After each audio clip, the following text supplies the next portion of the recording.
I appreciate the kind introduction. I am surprised it was as nice as it was. And what Dub went over in his lesson briefly, we will deal with many of those points in this lesson as well. As we stated last night, many of these lessons will overlap in many regards. In fact, one person asked me as at the end of one period and the beginning of another period, isn't that going to overlap? And I said, yeah, it is. You can't help but. So these do overlap by the very nature of them. But as you look at dispensation, it comes from the basic word is dispense. And it is a dispensing thus of something. It is basically in relationship to time as to how God saw fit to divide his portion of that divine economy known as time. There are those three divisions or dispensations, those three periods, the patriarchal, the Mosaic, and one of my pet peeves is when people say Mosaical. IC means relating to or of, and AL means pertaining to. So there's no reason for the AL at the end of Mosaic. It's the Mosaic period, and then the Christian dispensation. And in each of these, God dispensed his law to man. Our study this morning with this lesson will deal with that first period, the patriarchal dispensation. Patriarchal is made up of three parts: patri, which means father; arche, which means rule; and then the suffix al, which means pertaining to. Thus, patriarchal period is that period of time pertaining to father rule. God was, in this period, dealing directly with the head of the household instead of working through prophets and priests, as we would see during that Mosaic period of time. The principle is stated for us in Genesis 3 and verse 16, when God says to Eve, "I will greatly multiply thy sorrow and thy conception. In sorrow thou shalt bring forth children, and thy desire shall be to thy husband, and he shall rule over thee." He is stating in that very basic principle, and this is not limited to patriarchal dispensation, but it does deal with that aspect of father rule, which is the patriarchal dispensation. And in that period of time, the father thus was acting as the prophet of God in relationship to his family. Prophet is one who speaks forth for God, specifically as it relates to spiritual matters. And we would see that as God states about Abraham, that I know him, that he will command his children and his household after him. Well, that aspect of commanding his children and his household after them is Abraham being that spokesman for God to his family and commanding his children and his household, giving them what God has stated. The father would also serve as the priest to God on the behalf of the family. We would see that in Job, the first chapter, and specifically the first couple of verses, and then again in verse 5, in which Job would offer burnt offerings for each of his children. He was in that acting as a priest to God on behalf of his children. And thus we see both aspects in relationship to God's dealings with the families, as that head of the family would be the spokesman for God to his family, and then act on behalf of his family to God as being a priest.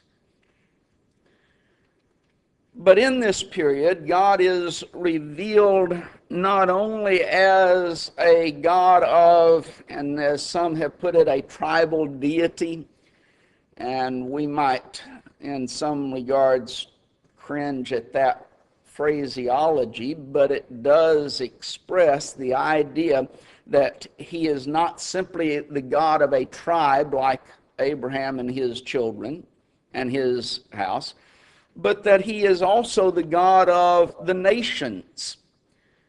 We see this, and Abraham recognizes it in Genesis the 18th chapter and verse 25. When Abram recognizes God's right to be the judge of all the world. When he asks the question, shall not the judge of all the earth do right? And thus he is not just a God of this particular family or another particular family, but he is truly the God of the world, the earth. In Exodus, the 2nd chapter, when Moses flees Egypt, he goes to the land of Midian, and he meets there Jethro. And Jethro was serving as the priest of Midian. Exodus 2 and verse 16. Later on in Exodus, the 18th chapter, after Moses brings the children of Israel out of Egyptian bondage, Jethro again meets Moses and gives him advice. But Jethro, on this occasion, or as his work was relating to being a priest for the nation of the Midianites to God. Now, we recognize we probably would not ever know about Jethro except by his association with Moses. But God was, we can see in this, dealing with other people and nations, even though we might not have a record of such. He was still dealing with those people and those nations. And so while during patriarchy it's often described as a family-type religion, and Judaism being described as a national religion, and then Christianity being a universal religion. And while during patriarchy, yes, there was that family-type religion, and primarily it dealt with that, but yet we see God dealing with nations as well. And we see him on thus a universal basis. And so all three of those aspects are, to a certain extent, incorporated into patriarchy. But during patriarchy, we see that there is a law. God gave certain commands or laws during this dispensation of time. During the Mosaic period and the Christian period, those laws were written down for us. During this period of time, they were primarily oral in nature. And this is the 1st chapter. And in the 3rd chapter, God has given to Adam and Eve certain commands. They were to be fruitful and fill the earth. They were to have dominion over all living things. And they were not to eat of the tree of the knowledge of good and evil. Now, those are commands, both positive and negative commands, in relationship to their relationship to God. When we see Cain and Abel, Cain brought an offering to God, which again implies to us that there is an instruction given by God to Cain and Abel in relationship to making an offering. And God accepted, of course, Abel's. He rejected Cain's. Thus, there had to be some instruction, thus a law, given to them in that regard of making an offering. These instructions would have been oral and not written down for us, though. But in both of these, we also see that there is punishment for violating that law. Adam and Eve violated God's law when God had stated, do not eat the tree of the knowledge of good and evil, and they ate of that tree. They were then cast out of the garden. They were separated from God. 3:23 and 24.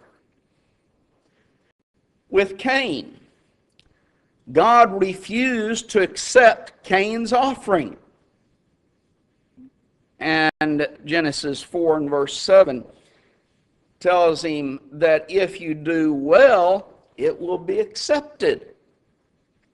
Otherwise, sin lieth at the door. There's the first introduction and the first time we have the word sin being used in relationship to Cain's offering.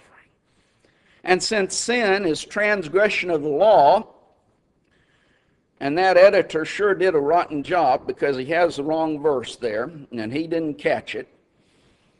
I'll blame it all on the editor's. It's his fault, not mine, but I think it has Genesis or 1 John 4 and verse 7, which talks about the love of God. It should have been 1 John 3 and verse 4. So you can make that correction in your book, and hopefully the editor will do better next time. Thank you. But since it is a transgression of law, they transgressed law in order to commit sin. As God said it was sin, thus we know that there is a law in relationship to the offerings that were to be made to God. And we also would tie in Romans 4 and verse 15, that where there is no law, or where no law is, there is no transgression. And since Cain violated God's law, there had to be a law. After the murdering of Abel by Cain, again we see punishment coming upon Cain because of that sin, because he had transgressed God's law. And yes, that dealt with a moral aspect in which he was responsible before God. We see that after the flood, for example, that same principle is seen in Genesis 9 and verse 6. We see it continued in the Mosaic period. And we also see it incorporated into the Christian age, where murder, the taking of one's life, is wrong. It is sin. It is a transgression of God, of God's law. And thus we start seeing the beginning of various laws that will be incorporated into every dispensation or every system, and it begins at patriarchy. Why are they incorporated into every system? Because they come or they flow from the very nature of God himself. But Moses records primarily God's dealings with then Abraham, Isaac, Jacob, and Joseph, the patriarchs. And to a great extent, he dismisses his dealings or the dealings with others as far as the written record is concerned. But even while dealing specifically with those patriarchs, we have the aspect of other nations. We come across, for example, Melchizedek, Genesis the 14th chapter. And it says that he was the king of Salem. The word Salem means peace. And he was also the priest of God. And thus, God has not totally forgotten these other peoples and other nations even though he is dealing specifically with the patriarchs. And again, we know of God's dealings with Melchizedek and those people primarily based upon his association or what took place with Abraham. Otherwise, again, we would not know of Melchizedek and that situation, and it would not have been used by the Hebrew writer in Hebrews, the 7th chapter. But God has not forgotten those people, even though he's dealing primarily, as far as the written record, with these patriarchs. God promises the land of Palestine to Abraham's descendants, that after the 4th generation they would come up. Why the delay? Because the iniquity of the Amorites is not yet full, Genesis 15 and verse 16. Iniquity is another way of stating sin. And thus, here's the Amorite people who were guilty of sin, and thus they had been given a law by God which they had violated and which they would continue to violate until God determined to bring judgment upon them as a people and destroy them and take them out of that land. And actually, the children of Israel were to put all of them to death for the violation of God's law. We see God's attitude towards sodomy in the fact that God is going to destroy Sodom, Gomorrah, and the cities of the plain. The reason? Because their sin is very grievous. Genesis 18 and verse 20. God revealed from the beginning what his desire was in relationship to the nature of men and women. And he shows that homosexuality is sinful, no matter what our courts might say, and no matter what the emphasis that our society is placing upon making it simply an alternate lifestyle or a gay lifestyle, which it is not, never has been, and never will be. It is sin. It is wickedness. It is a very grievous sin because it is a changing of that natural order that God created. We also see that God views it the same way in the Mosaic dispensation, Leviticus the 18th chapter and verse 22 and Leviticus 20 and verse 13. We also see during the Christian dispensation the same principles being set forth in Romans the 1st chapter. And so again, here's a nation, here's a people, Sodom, Gomorrah, the cities of the plain, who violated God's law, but they had that law from God. Abraham was sojourning in Gerar, and Abraham lied to King Abimelech about his wife, Sarah. And God appears to Abimelech in a dream and says, "You're a dead man." A dead man walking, that's Abimelech. But Abimelech says, "I've done this in the innocency of my heart and hands." And so in Genesis 20 and verse 6, God says, "I also withheld thee from sinning against me." Again, sin, transgression of the law.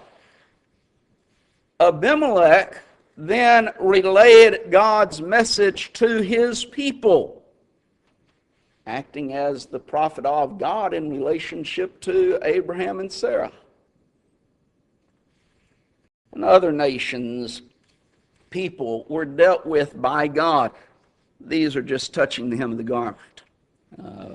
But we again primarily know of those nations because of their dealings with Abraham, Isaac, Jacob, and Joseph, and those patriarchs. But God was still giving to those nations and those people a law to which they were subject. Then we also need to deal with the time frame of patriarchal dispensation, and again, Dub dealt with this in a brief way. But it begins at creation. thus with Adam and Eve, and that's basically agreed by everyone. But when does it end? We do teach that the Patriarchal Dispensation ended with the giving of the Mosaic Law. Prior to the Mosaic Law, all men were subject to patriarchal law. But the Mosaic Law was given only to the Israelites. Deuteronomy 5, verses 1 through 3, and other passages. And thus, Ussher, in his work on chronology, and while we know that there are certain dates that he has given that have been shown to be outdated, basically his is still the accepted or the recognized standard. And so we use Ussher's dates through this, and he gave the creation at 404 BC. He gave the giving of the law at 1491 BC.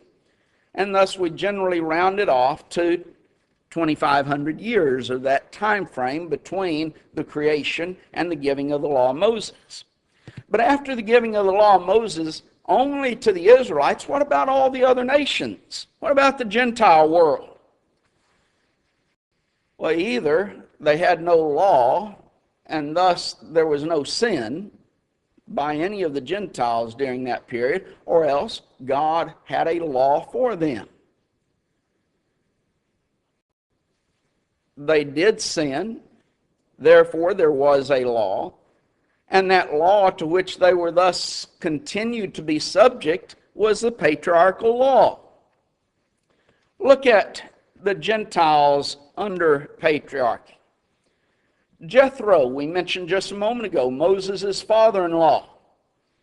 He was a priest of Midian, Exodus 18 and verse 1.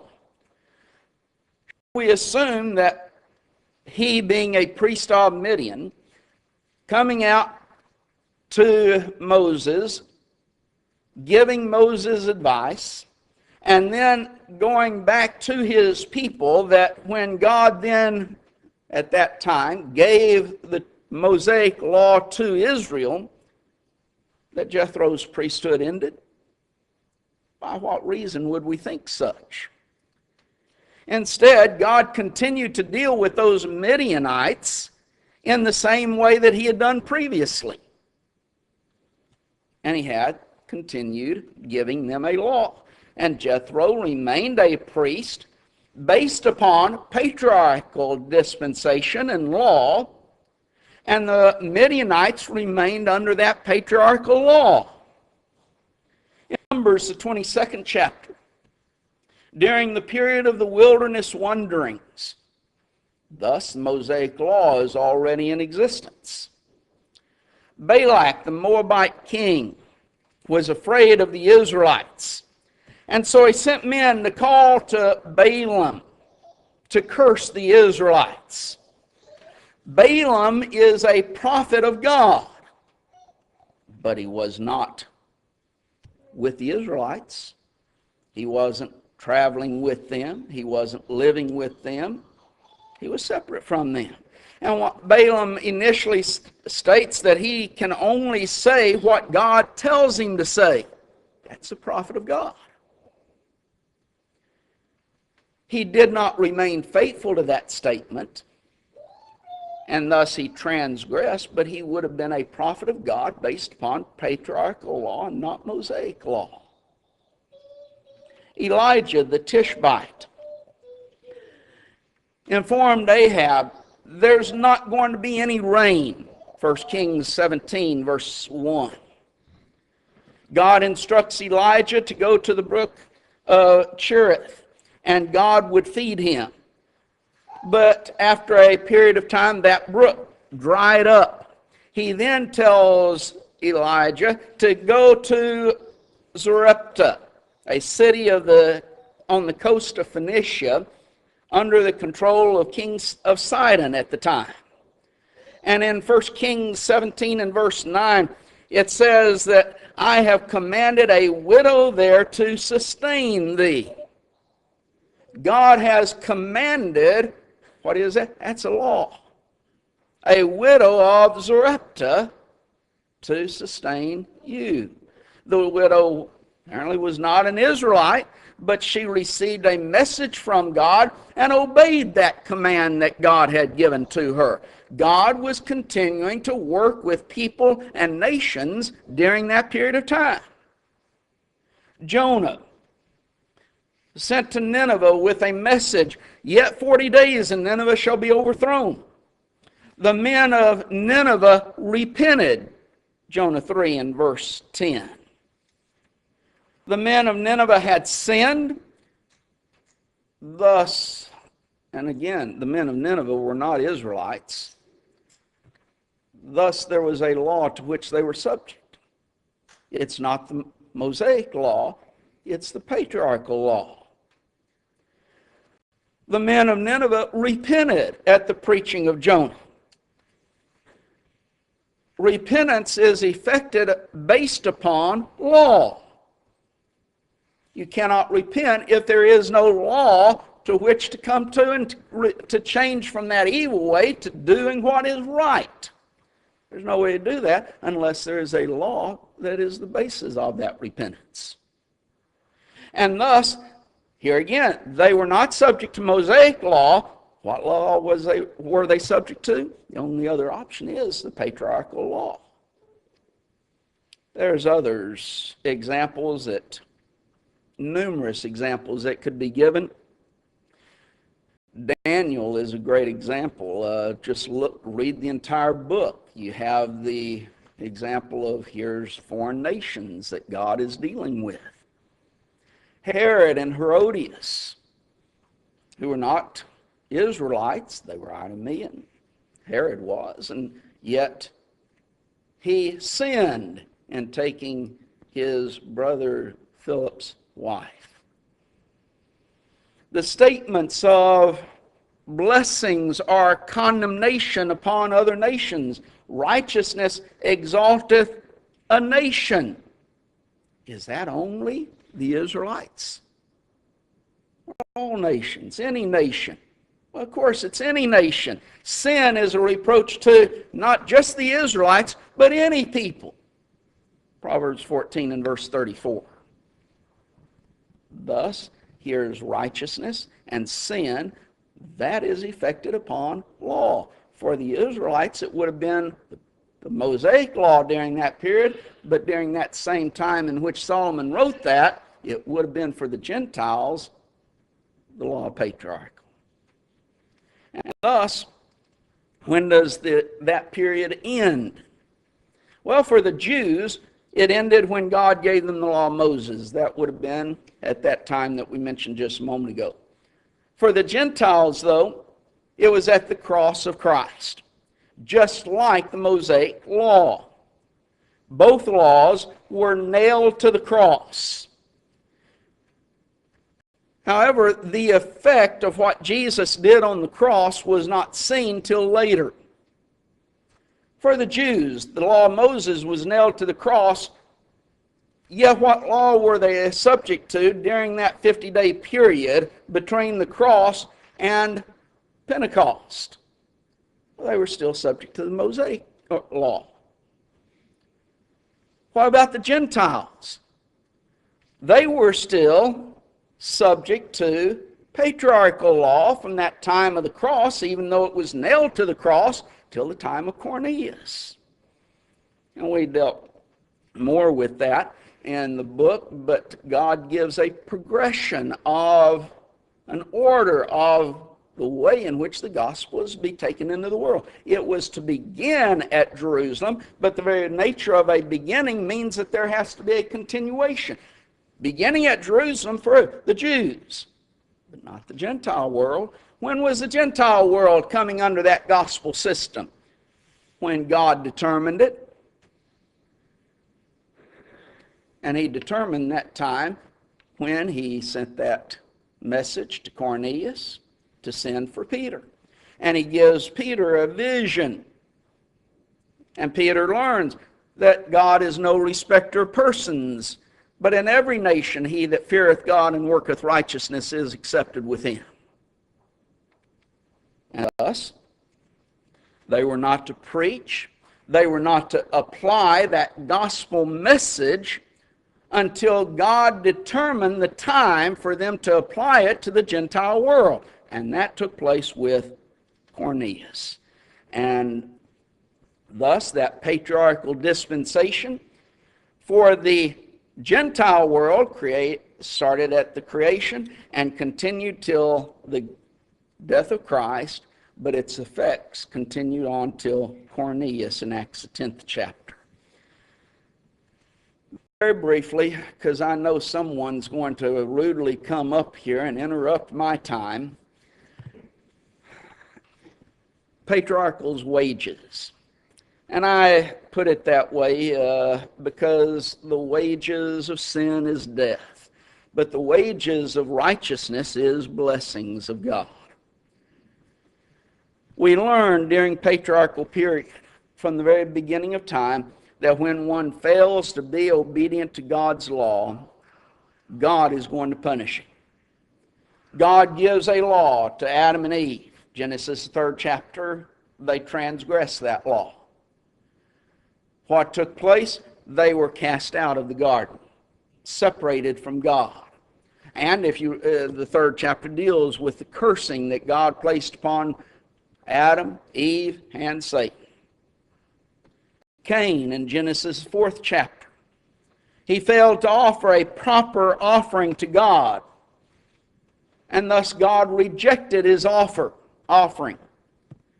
Then he murdered Abel, again bringing God's judgment upon himself. And even Cain recognized that even with this, that God was placing a mark upon him so that others would not kill him. They recognized the principle that we don't recognize in our nation today, that when someone takes someone's life unjustly, their life should be sacrificed. Capital punishment. The flood, Genesis 6th, 7th, and 8th chapters. That God saw the wickedness of man, that it was great in the earth. Man sinned. What did God do? God destroyed the world. All men except for Noah and his family. The land of Palestine, going to be given to Abraham's descendants. But it would not be till the sin of the Amorites was fulfilled, or was full. Genesis 15 and verse 16. And then they would be destroyed from off the land. Why? Because of sin, iniquity. And the Bible literally is filled from beginning to the end with punishment for sin that is seen and taught to us in relationship to the Gentile world. Paul describes it when he starts after giving that theme of the book of Romans in verse 16 and 17 about the gospel. He then in verse 18 says that the wrath of God is revealed from heaven against all ungodliness and unrighteousness of men who hold the truth in unrighteousness. During the patriarchal period we see that. And as Paul continues on in Romans the 1st chapter, he shows that the Gentiles sinned and thus were under the wrath of God. Punishment for sin. But we also learn that when one is obedient to God's law, then God blesses him. Adam and Eve, prior to their sin, it indicates that they continued to have fellowship with God, and God would come in the cool of the day to walk and to talk with them. They would be in the presence of deity. Cain, after his unacceptable offering to God, is told by God, "If thou doest well, thou shalt be accepted." Here's the principle. You do right, God will bless you. Noah found grace in the eyes of the Lord. Why? Because he was obedient to God's will. Genesis 6, verse 8 and verse 22. And thus he was saved from the destruction of the flood. Abraham, told to leave his country and go into a place God would give him. He obeyed. And through the next several chapters, we see Abraham's continued obedience to God. God blesses him. And he is called the friend of God, and then the father of the faithful. Again, numerous illustrations could be seen in the lives of Isaac, Jacob, Joseph, and all of those great men of God during that time. But then we would also ask the question, could a Gentile living during that period in which to the Israelites God had given the law of Moses, could a Gentile during that time be right with God? Yes, he could. Well, how? Based upon exactly the same principle that Noah, Abraham, and other great patriarchs during that time prior to the law of Moses were right with God. Their obedience to God's law. And that answers then the aspect of Cornelius, and when he prays to God and God hears him, and we know that God does not hear a sinner, his face is turned from them, God's ears are open unto the righteous. If God's ears are open unto the righteous, then what must Cornelius be at that time? He must have been righteous. Thus, God could hear his prayer and answer that prayer, because that which Christ did at the cross had not come into effect for the Gentiles as far as that law. There is a great number of lessons that we can be learned by studying this patriarchal dispensation. We see the need for an atonement, and thus the beginning of the scheme of redemption that was talked about last night. The salvation of man through that one who would bruise the head of Satan, Genesis 3 and verse 15.